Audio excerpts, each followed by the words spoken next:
Kabla ya maandiko, kabla ya historia, kabla ya majina, kulikuwepo simulizi za mizimu, wachawi, waganga na vita vya kiroho. Walimroga mama yangu akafariki, pia dadangu.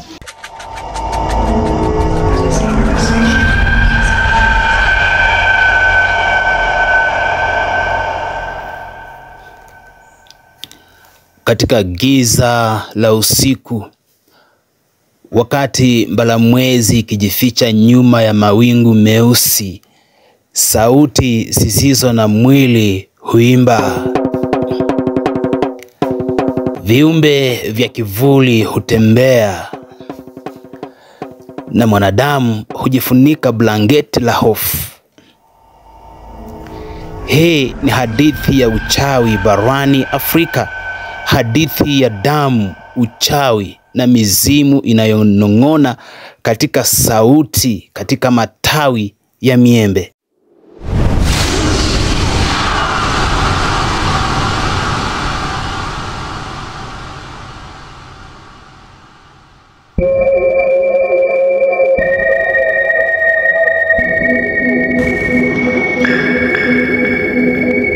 Uchawi haukuanza jana wala juzi. Tangu kale, kabla hata ya kuandikwa kwa historia, watu wa Afrika waliamini kuwa dunia ina pande mbili, ya mwangaza na ya giza. Wakati waganga walitibu kwa mizizi, wachawi walitumia mizizi hiyo hiyo kuloga. Kwao dunia ilikuwa tambiko, maisha yalikuwa sadaka. Katika bonde la mto Kongo walizungumziwa wakinambara.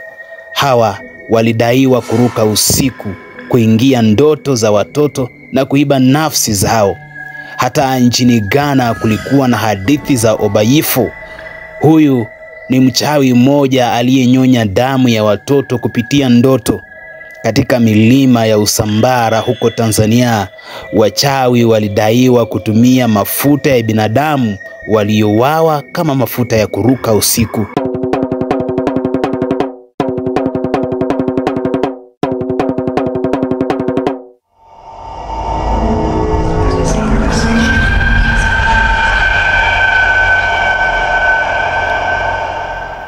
Lakini walipata wapi nguvu hizo hao wachawi? Je, ni mizimu au majini au mapatano ya damu na roho za chini ya ardhi?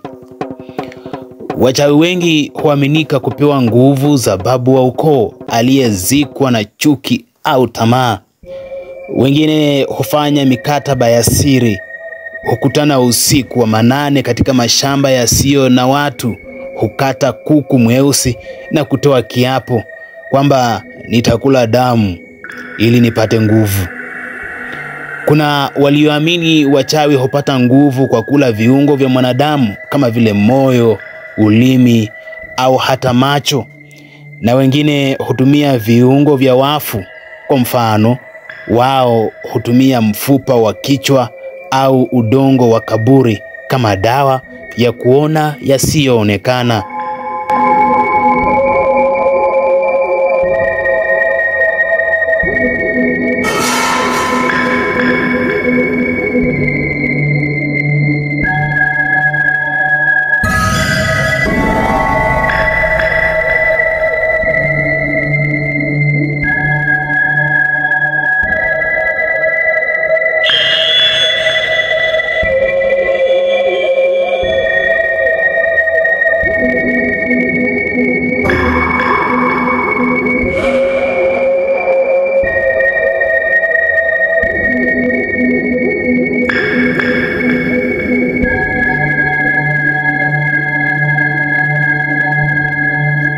Nchini Tanzania, kijiji cha Ukerewe kilitetemeka miaka ya 1990. Watu wenye ulemavu wa ngozi almaarufu albino walichinjwa kwa imani kuwa viungo vyao vina nguvu za kichawi. Hata nchini Nigeria walikuwepo watoto waliotumiwa kuwa wachawi, wakafukuzwa, wakapigwa, hata wengine wakawawa kwa sababu tu waliota ndoto mbaya. Katika mji wa Kinshasa, Kongo ya leo, mwaka 2008, zaidi ya watoto 25,000 walikimbilia mitaani kwa sababu tu walihisiwa kuwa wachawi na wazazi wao. Katika hofu na upumbavu waliwatimua. Je, ni wachawi wa kweli au ni hofu ya jamii dhidi ya watu wasioeleweka? Sasa kwenye hii nyumba kujaje kwa huyu mama? Tulikuwa tunapita tu, sisi ni anga zetu, tunapita kila wakati. Mnapita kama mara kwa mara? Lakini sasa leo hata sijui kuna nini tumekwama. Leo mmekwama hapa? Sasa kwa hiyo kuna watu ambao mmekuja. Katika kila kijiji kuna mlinzi wa mwanga, mganga wa jadi. Si kila mganga ni mchawi, bali kila mchawi humwogopa mganga. Kwa mfano, mganga huvaa ushungi wa mzizi, mkufu wa meno ya simba na hutembelea na kigoda kilichopakwa damu ya kuku mwekundu. Mganga hupiga ramli kwa ganda la kobe au huchoma ubani uliokolea kwa harufu ya miungu.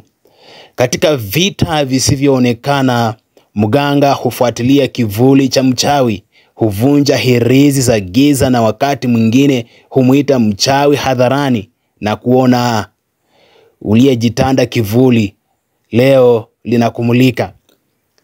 Katika jamii nyingi kama ya Wagogo, Wanyamwezi na Waabaguzi, waganga waliheshimiwa kama walinzi wa jamii dhidi ya wachawi waliokuwa na wivu, chuki au hata tamaa ya damu.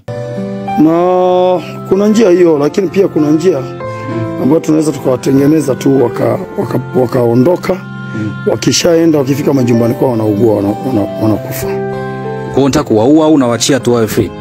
Hata tukiwaacha wawe free bado akili zao hazitakuwa vizuri, kwa sababu kwa dawa ambayo nimewawekea hapa ni dawa ambayo wasiweze kujisaidia wao, itusaidie sisi.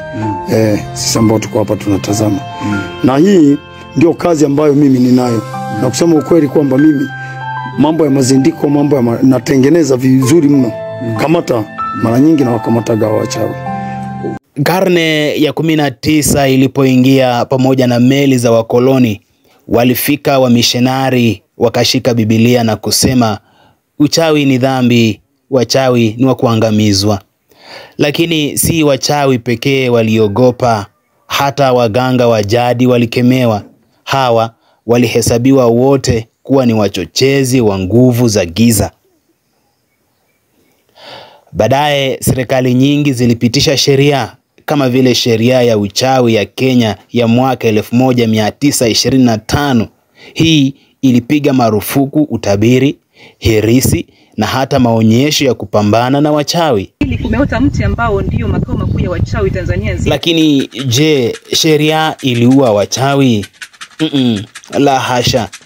Wachawi walijificha, walitumia teknolojia kama kivuli, wakatuma laana kwa simu, wakatuma majini kupitia kwa WhatsApp, wakatengeneza virusi vya kichawi vilivyodaiwa kuathiri akili.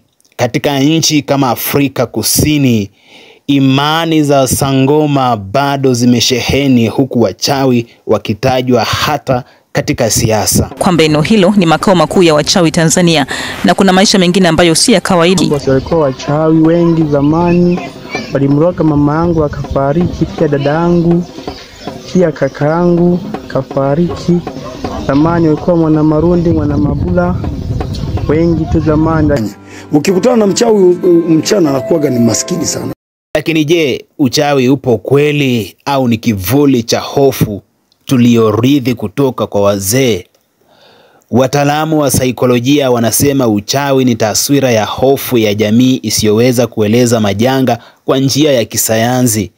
Lakini katika vijiji vya mbali bado watu wanavaa hirizi, bado watoto wanatengwa, bado kuna nyumba za kuwatoa wachawi. Kuna wanaodai walishuhudia miujiza ya kutisha, kwamba mtu anayetoka kwenye mwili wa paka au anayezungumza lugha isiyo ya kawaida. Kuna ushuhuda lakini hakuna ushahidi. Sasa tunashangaa mpaka na watoto wadogo wamo wanajifunza uchawi. Tunashangaa sana, yani ni kitu ambacho kinatisha sana. Kwenye hichi kijiji sasa. Uchawi ni kama kivuli, hauwezi kushikwa kwa mikono, lakini huweza kusababisha baridi mioyoni mwa watu wengi. Ni wingu linalopita kati ya imani na uoga. Ni ngoma ya zamani inayogonga hata nyoyo za kisasa. Katika nchi za Afrika, uchawi si tu hadithi, ni sehemu ya maisha, ya siasa, ya dini, ya mahusiano na hata kusababisha vifo. Na hivyo tunapofunga ukurasa huu wa hadithi, tukumbuke si kila kifo ni sumu, si kila bahati ni heri, na si kila mwanga hauna kivuli. Hii imekuwa historia iliyofichika ya uchawi barani Afrika. Mimi ni Collins Match. Kwamba eneo hilo ni makao makuu ya wachawi Tanzania.